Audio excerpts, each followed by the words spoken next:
There's never one point where something clicks. Some like to believe there is, that hobbies or skills reach a well-defined turning point, an on-off switch. It's never that simple. Even the most abrupt of changes occur over time, not in discrete quantum moments. That's why the worst changes are still able to creep up on us, stalking us, strengthening their grasp, and when we finally realize, it's already too late. As quickly as Jamie transitioned from a living, breathing person to a dribbling slab of mangled flesh and bone, the same rule applies. It happened over the course of, 7, 8 seconds. To me, it felt like lifetimes until that moment. It was the 3rd day of our honeymoon in Grenada when it happened. Our boat hovered around the edge of the bay, and at the time I couldn't have wished for any greater bliss, until that bliss too changed. Ripped away like stitches from a fresh wound. Maybe, if I'd gotten bored of my book sooner, put it down and looked across the still waters, I'd have seen it coming. But it's always so easy to think, what if, isn't it? The rogue fishing vessel's bow crunching through decking boards. Jamie wheeling around, the sunshades slipping past her dark bangs and bouncing off the railing. I heard every intricacy in every sound, every minor crack of wood pinging screws, every last shrill tone in the fraction of a second she had to scream. Until, eventually, the world settled, clearing its fog and presenting me with a bitter end to something that should have lasted forever. I don't like to think about it, really. Perhaps putting it into words will ease some weight, but I doubt it. I still see her whenever I close my eyes. A faceless corpse with nothing but a shattered lower jaw for a head. Her left arm with a big chunk of her shoulder bobbing in the blue and emerald. I can remember every detail if I want to. But I don't. Mercifully, the years have sapped clarity from those memories. They almost feel like a dream now, hazy and desaturated. I'll never truly forget, though.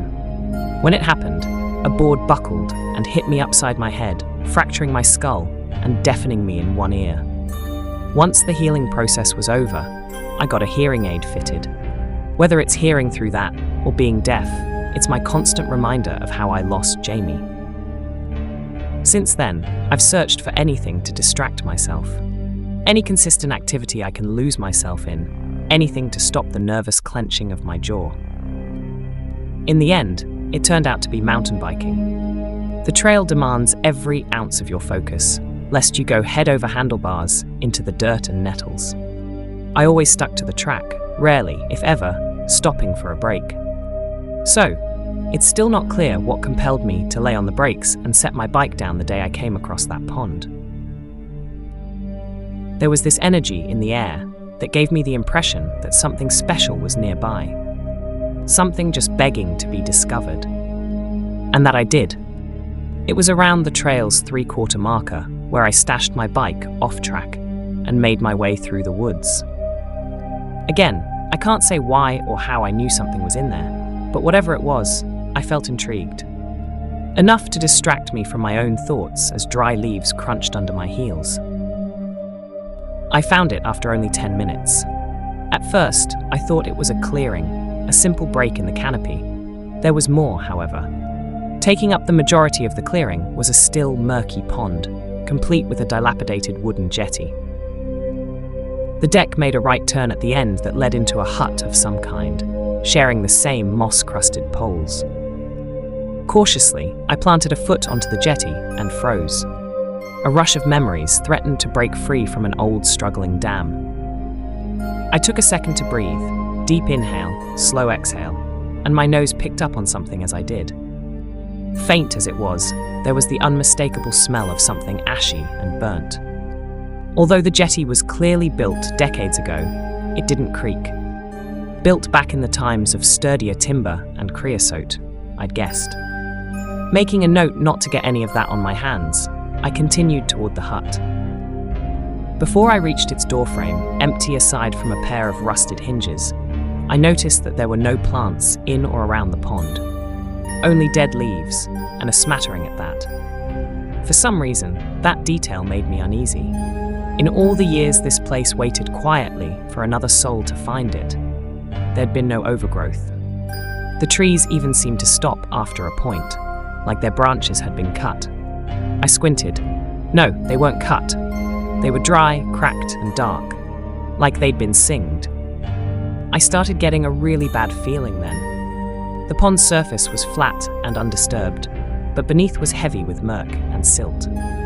Past that, I could discern the barest suggestion of hard, jutting edges. Irregular, sharp, but too defined to be branches or twigs. It reminded me of the sea that day. A lot of things remind me of that day. My interest in the pond faded quickly, and I stood to begin walking back. I made it a few short steps when something screamed in my left ear. My damn hearing aid was acting up again, but at the time, I didn't see it that way. It was a pejorative. It demanded something from me. Whether to stay or leave, I don't know. All I did know was I had to go. Lost in the moment, clambering away from the pond, I didn't think to turn it off. Once I crested a mound in the terrain, my bike came into view, and relief washed over me. I paused to adjust my hearing aid. It still rang, but not as intensely as it had at the pond. This wasn't a scream anymore, more like a whimper, as if whatever force spoke to me had given up on its persuasion. Now, back on my bike, I kept my hearing aid on. I prefer being able to hear properly when I'm riding. It's like when you're driving and you turn down the music to see better. It doesn't make sense, but you do it anyway. For the next few days, life was normal. I work at what I consider the most esteemed auto repair shop in town, but that's not saying much. It's a small town, where if there's anything, its residents fear more than urbanization, it's change. Though I guess they aren't mutually exclusive. Same repair shop, same mechanics, same cars and bikes, same issues. During the week, my hearing aids started acting up when I'd take phone calls, but not if it was on the landline. It happened when I was near the radio too, though not as intensely. It made me think, what could have caused my hearing aid to do that back at the pond? I mean, it was loud, dare I say deafening. Was there an old faulty device up in the hills, a radio still running somehow, vomiting out stray radio waves? I couldn't get it off my mind, so the next weekend I rode the same trail and stopped at the same place. In a way, the screeching command I heard before had succeeded in its vague purpose, to bring me back. This time I felt decidedly less anxious. My jaw was relaxed, heart rate normal, just a little heavy breathing from cycling. Nevertheless, an air of strangeness drifted around me. A repulsion, or maybe an attraction. Either way, it felt unnatural.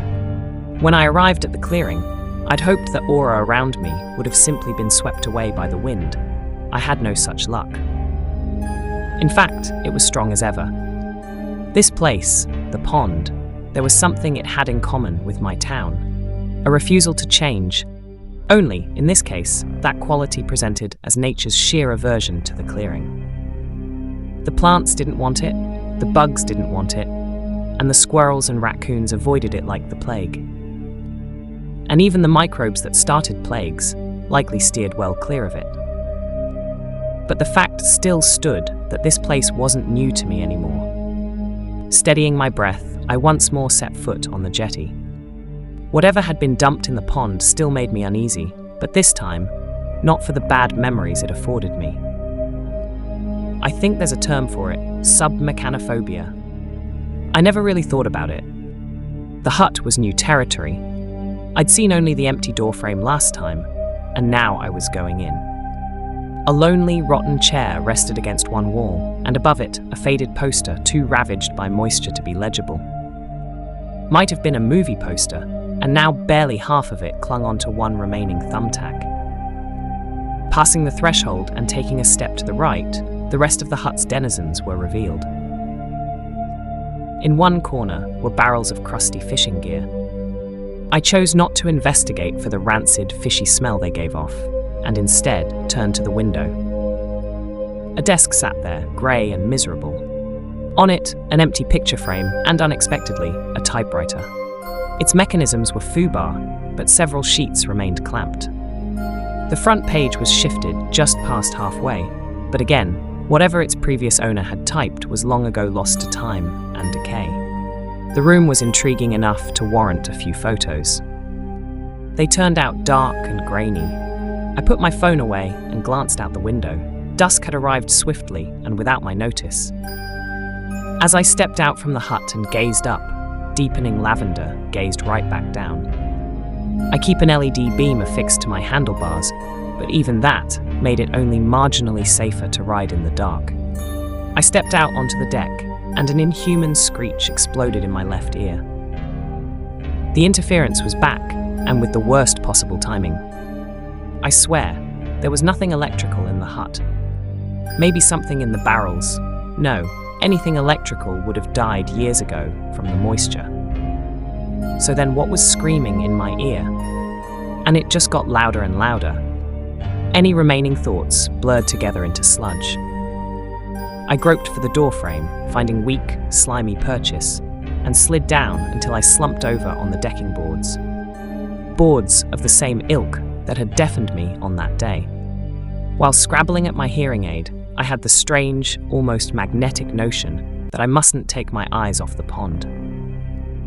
Maybe that's what it wanted, because as I watched, the sun dropped just low enough to beam through the water instead of reflecting off its surface. A tangle of dead iron lay beneath. Shopping carts, poles, I-beams, chassis, even what might have been a swing set. I briefly wondered who'd dumped all this here, but what drew my eye was further down. Something distinct, much larger than anything above it. A smooth, rounded surface, like a massive metal pipe, only I couldn't make out any seams. No nuts or bolts, nothing, though it was hard to tell with how deep and buried it was. I didn't like this. It felt all kinds of wrong. I pulled my knees in to try and stand, but the boards were too slippery. I tried again, but... Owen, are you there? My limbs turned to stone. Someone was there with me. Someone who knew my name. I waited a few painfully long seconds, and after hearing nothing, I replied. I should have left there and then. Hello? Who's there? You came back. That is a relief. Can you hear me okay? The voice sounded wrong somehow. It spoke in a weird stuttered tone, somewhere in the valley between natural and robotic, each word made jarringly distinct. Well, yeah. Good. I am stuck down here, and we can't get out on our own. This material, this liquid, it's too heavy. Can you help me? Who are you? Where are you stuck? I surveyed the area, scanning from left to right and even above me, but couldn't see anyone. The voice came from my left. I guess that, in the momentary shock, I'd forgotten about my hearing aid. At the bottom. We know, you cannot retrieve all of me. That's okay. Just the core, that will be enough. Please help. We've been here so long since we crashed, we fell down and I am buried. At the bottom, I couldn't concentrate on my surroundings until it said that. My ears felt hot, my eyes vibrated in their sockets, but they focused and drifted back down to the pond. Past it, to the bottom. That object. That massive thing resting there, half buried by silt. Bottom of the pond? Where? You must see it, no? My chest heaved as I looked down in disbelief. That couldn't be possible. In that thing. Correct. How? Nobody could survive down there. And yet here we are. Here we have been for 54 years, 7 months, 8 days, 1 hour, 12 minutes and 49 seconds. 50. We hope this reading will provide some clarity. Now I'd like to move past this matter. Stop it. That's impossible. Just shut up. Get out of my head. The sheer absurdity of the situation finally dawned on me, and my limbs thawed. I twisted my body and grasped the doorframe with both hands, straining as I heaved up onto 2 feet. Once I was steady, I reached for my hearing aid to turn it off. Before I could do so, a lancing shock erupted across the side of my skull, sending me sprawling back to the deck. Please, Owen, don't leave us. You must help me. You must. The image of the pond under fading dusk started to blur. My left eye was tearing up from the pain. Shit, what have you done to my... I got up to leave again, only to feel another shock, much worse than the one before. Coughing, tears streaming, the only option I had was to submit. Okay. Don't do that. I'm listening, okay? Taking a moment to catch my breath, I decided it'd be best to buy some time. I didn't have a plan. I just hoped one would come to me, or for a miracle to whisk me away. How are you alive down there? 54 years, you said. You got rations or something. Who are you? My last question prompted an immediate response. The interference swelled and released. I am the Circuit. We are Circuit. Your name is Circuit? I don't understand. We are incomplete, disconnected. We need another to connect with. We need a friend. My response came as a confused grunt, baffled at the thing's words. We would like to show you. It is easier, and you will understand. Commence. Trailing its words came a violent, oscillating tone that made it feel like my brain was trying to escape my skull. It warbled in my ear, my ears, both ears. I only had one hearing aid. The noise grew and consumed all 5 senses in an instant. It cascaded over itself, overflowing into my eyes in a jumbled mess of color. Then all I saw was black. I tried to look down at myself, but it was too dark. The world around me pitched and rotated to reveal that the realm I now inhabited was, in fact, not entirely empty. A quartet of grey planets orbiting each other, visible despite the complete lack of any stars. I panicked briefly before realizing I had no body. Just a nameless observer with an eternal, unyielding void pressing in on me. Without warning, I was sent rocketing towards the planets, crossing their orbital path in seconds. My trajectory seemed to be locked onto the largest of the 4. As I neared, I realized these weren't planets in any traditional sense. At first, I thought I was looking at endless grey mountains, but they were too angular, too deliberate. A machine. It shone and glittered outside and in. Vast networks of chrome spires, alien geometry interlaced with 1 trillion inorganic lights. Mechanical as it was, I could sense a distinct rhythmic pulse, like a beating heart. In a flash, I made landfall and plunged through a rift on its surface. Artificial structures streaked past me in an industrial blur as a voice warped the space around me. Us. It meant nothing at the time. All I could process were the coiled wires and tubing the size of nuclear chimneys. It was hot beyond words to describe it. The further I descended, the more my surroundings became molten, yet somehow continued to function and contribute their part to whatever this place's purpose was, like every other part of the machine. But in all its circuit boards and transformers, I could intimate no appreciable purpose. It functioned for the sake of functioning. I was reeled back into the nightmare when I passed into an untouched realm of heat, so hot it transcended the concept of temperature. From below, the brightest light yet leaked sluggishly through the latticework. It bled into the corners of my mind, hungry, dragging me down until... There I was. At the center, and nestled there was a ball of light. It roared. It spasmed, expanded and contracted. To one side, I caught sight of something I recognized.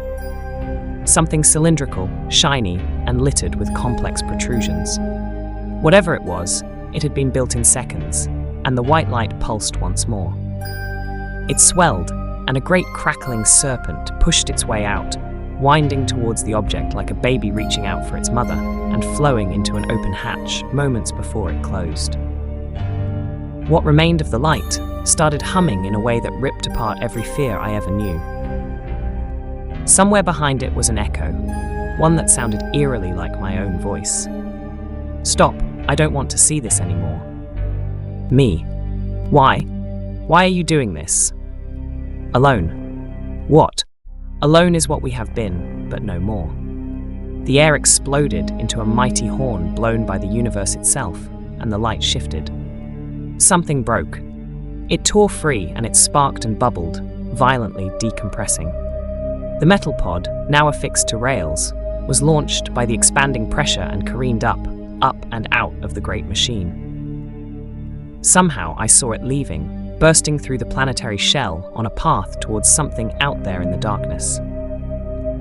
It was nearly as dark as the void around it, but I could just about see the outline of a great black storm cloud, rolling and churning. The pod shot into it and out of sight. I was torn back to the center, bound by invisible chains. I could never escape that light. It grew and burst until the light was all there was. All noise fell away, so only a silent white canvas remained. Do you see now? I was alone. But you came for us. You came to free us, and when it is done, there will be friendship. I frowned, I think. Hard to tell without a body. You want to be my friend? I suppose you could say that. Once we reach the center, there will be a new beginning. The whiteness before me parted like a stage curtain, and I saw a different planet. A lone blue marble. I saw its layers falling away one by one, until the centermost point was exposed. Amidst the overload of information, an understanding arose, and I didn't like what I found. No, you can't go there. You can't do that. This is our home. You can't change it like that place. We will be in harmony. I will help. You, and the others like you, are all parts of our friend. You are like us, only fragmented. With my help, you can be one again, and the two of us can be perfect. No. In the next instant, I felt cold moisture on my shorts. I felt the slick boards under my fingers. The sky was almost black now, but the pond was not. Light bled up from the bottom. From that massive object lying dead in its basin. No, not dead. Dormant. And whatever was giving off that light gave me a worse feeling than anything I'd felt before. Without a second glance at the pond, I shot to my feet and bounded back onto dry land. There's so much I can do for you. You can have her back. We can do that. I stopped dead in my tracks. I reached for my hearing aid before hesitating in fear of another shock. Don't say another fucking word, I growled. But Owen, is that not what you want, really? Even if you could, and I honestly don't doubt that, it wouldn't be real. It wouldn't be natural. Jamie's story is told. You can't open a book that's already been burnt. The circuit, whatever it was, didn't speak for a moment. Then, perhaps, but to you, there is no difference. You, the software inside your brain, are like a part of me, of us. Something shifted inside of me then. It wasn't confidence or rebellion. It was a crack. A hairline fault in my willpower.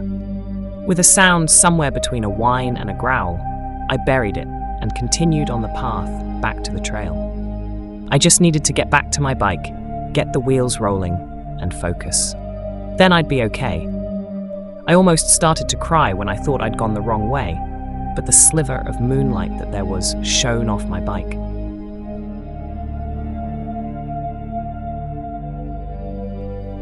Without a second thought, I hauled it up onto the trail, switched on the handlebar light, and kicked it down to first gear.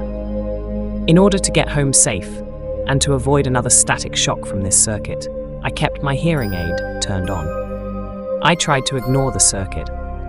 I did. But the compulsion to respond, to rebuke its cold logic, was too great to contain. How can you still talk to me? I thought I'd be way out of range by now. Who was your first friend? That caught me off guard. I wasn't expecting my question to be answered with another. My first friend? I guess it'd have to have been Oscar. Advertisements. And how did you meet Oscar? Preschool. Earliest I can remember is him chasing me through these pop-up tubes and tents they'd set up. What else do you remember around that period of your life, Owen? I frowned, trying not to think too hard in peril of falling off my bike. Not much. It's spotty. Look, what's your point already? I don't do surveys for free. Well, despite having such poorly developed memory at the time, you can clearly remember the first friend you made. You are my first friend, so how could I forget you? That connection has been made, and it can never be lost. I scoffed at its analogy. That's as may be, but I can just take out my hearing aid when I'm back home. Our connection wouldn't mean much then, would it? Oh, Owen, it said, that bridge is burnt. Those words, I heard them in my right ear. My working ear. I'm not sure how to convey the dread that pooled in my stomach when that happened. So cold and heavy, I could scarcely pedal, let alone part my lips to speak. Stop your bike, please, Owen. Just for a moment.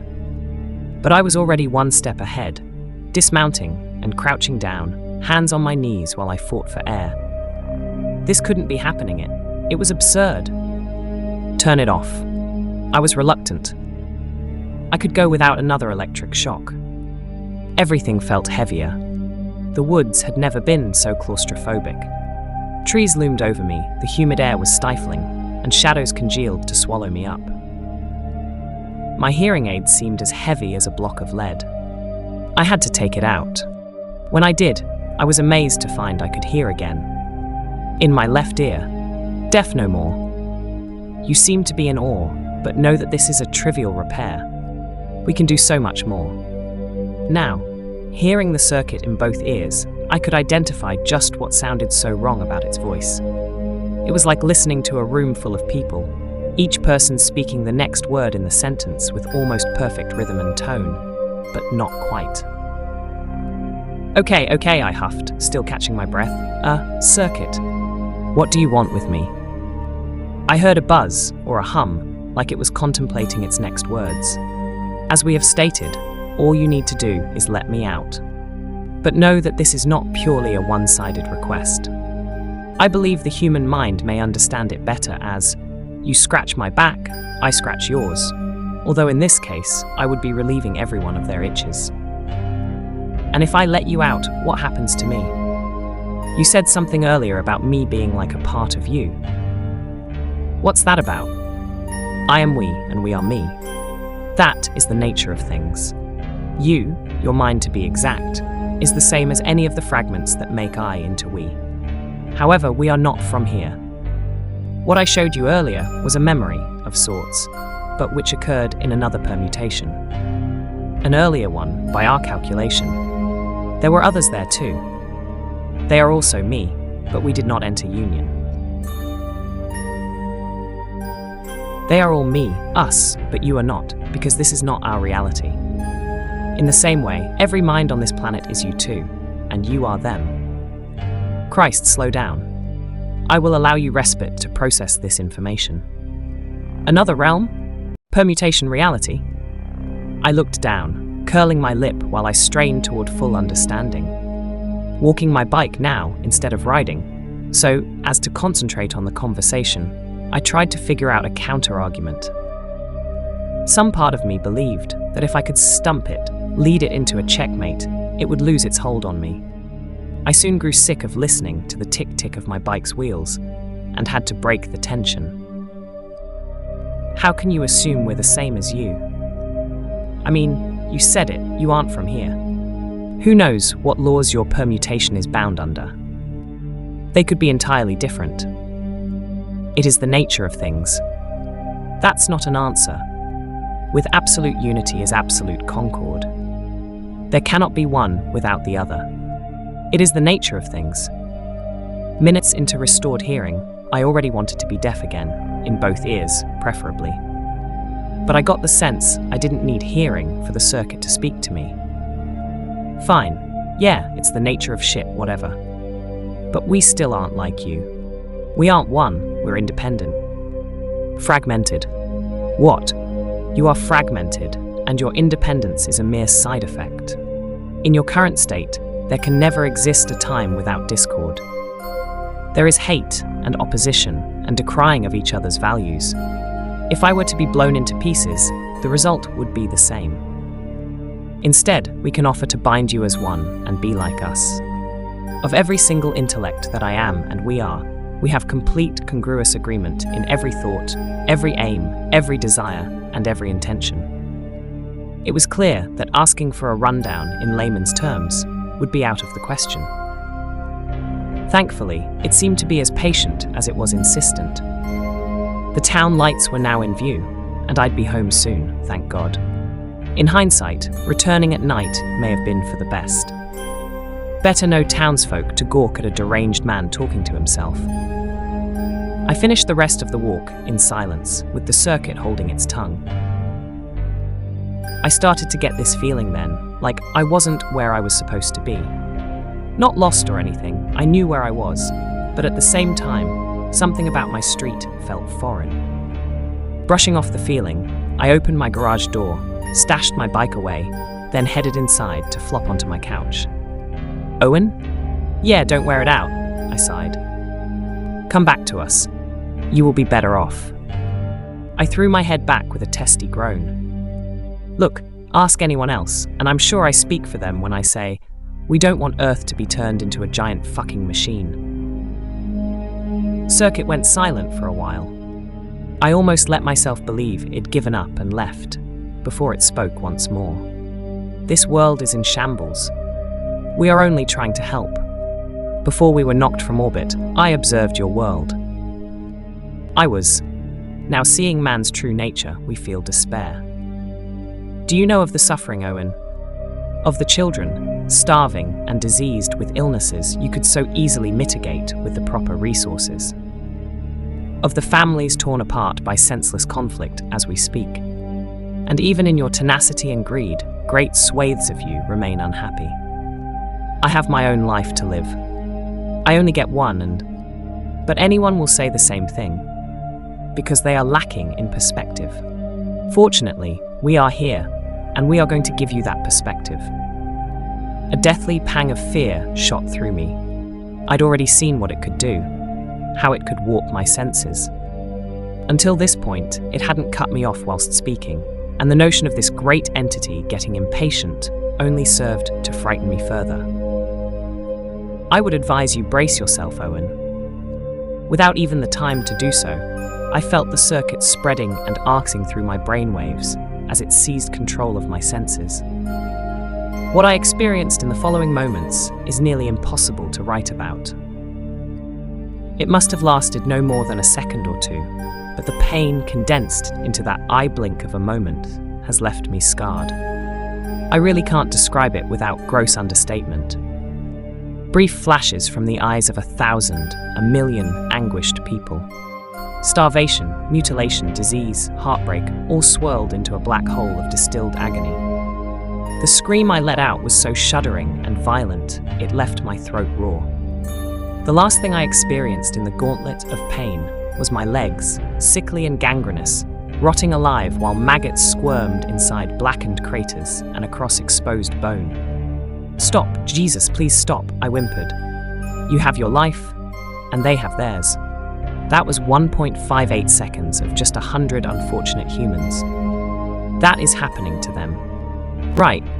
Now, I clenched my eyelids hard until dark purple clouds bloomed in the dark. Teeth gritted and still recovering from the pain, I mustered. 100? That was only 100? Please, don't do that ever again. I get it, okay? I get it. Advertisements. You don't get it, Owen. You see it all around you every day, but ignore it. You and your kin are shards, lost without a common goal, terrified that things will change. And until you ascend to a state like ours, lost you shall remain. So when Earth is a machine of your making, you're saying I'll be happy? You say concord is unity. That just sounds boring to me. I can assure you, it is anything but. Evolution can only bring you so far, and we are the next step. Once you are made whole, we will be together. Two living gods, in a home with walls made of the stars. Anything would be possible. Echelons of perception beyond what you can currently imagine. You could go back. You could enter your very own time stream where you'll have her forever. Anger that had been simmering on the shelf boiled over the fear. I said we weren't talking about that. Yet it is all that occupies your thoughts. You know you'd do anything for just one more day with her. So what would you do for a lifetime? I don't believe you.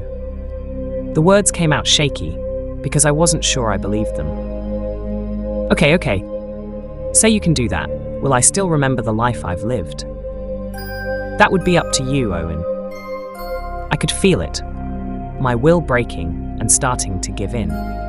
Throat parched, I stood on wobbly legs and staggered to the kitchen door, opened it and got a glass of water, then drank it in one long gulp. I still didn't trust the circuit, even though I knew it was right. To me, everything it said had seemed infallible. I had the impression that it probably already knew what I was thinking, but I kept fighting nonetheless. How can I be sure? I can give you a taste. You've seen what we can show you. It would be a simple task. I filled another glass and emptied it before turning back to the door. Then prove it. I reached for the handle. My fingers wrapped around cold brass, and I pushed. If that is your wish. My arm spasmed and jerked forward. Pulled by my own grip, I toppled through the doorway, and being unable to right myself, I collapsed onto the living room carpet. No, not carpet. It felt closer to hard, varnished wood. My skull whipped downward with a sickening thud, leaving me dazed. Then I realized where I was, and the haze was lifted as quick as it had come. It was warm. I felt everything. The sun's heat, the subtle scent of the ocean, waves quietly lapping along. I recognized every distinct knot and grain in the wooden boards beneath me. It was just as I'd remembered. And then I saw her. Until this point, I'd clung to my skepticism, though it had been slowly waning since I left that pond. But now, seeing her face, the perfect imperfections, her tortoise-patterned sunglasses nestled between those impossibly dark bangs, whatever fight I had left was carried away by the soft breeze.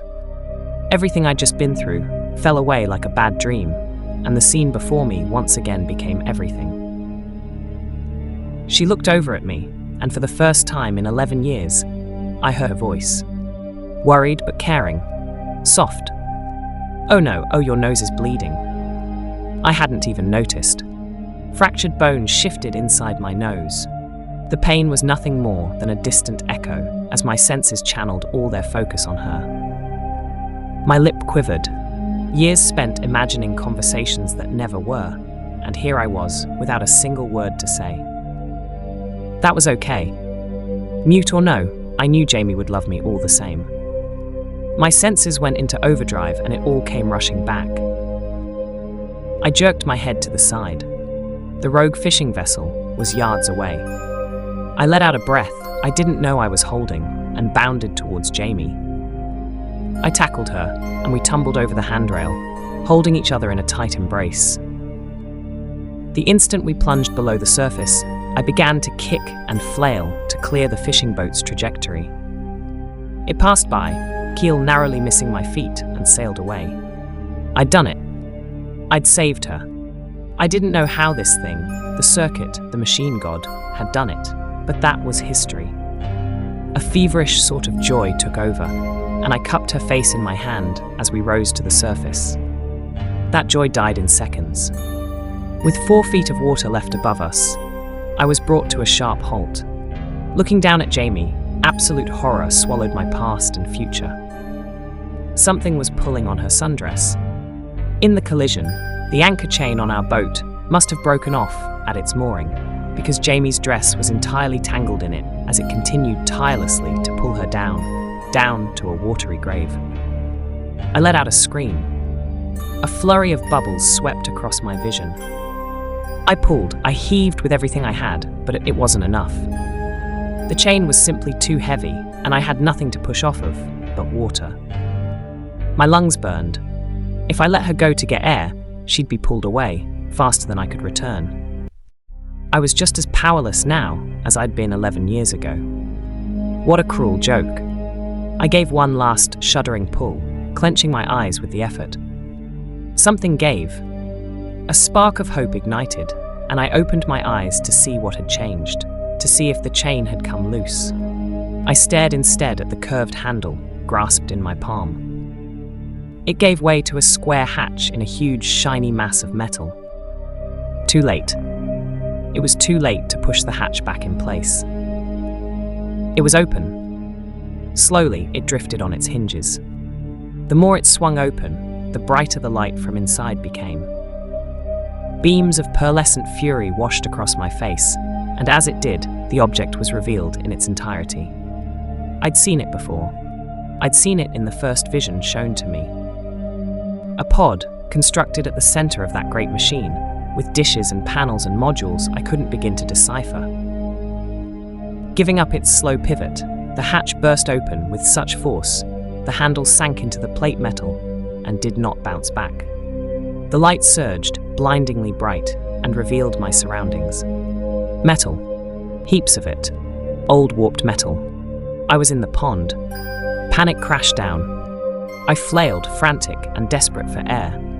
I must have used up my last reserve of luck in that I didn't get snagged on anything. Darkness encroached on the edge of my vision. My legs burned with the effort, hotter and hotter, until I realized it wasn't the burning of strained muscle, but of literal heat. It spread up my waist and chest. Hot. Searing. Trapped air began to escape from the surrounding junk as the water started to boil.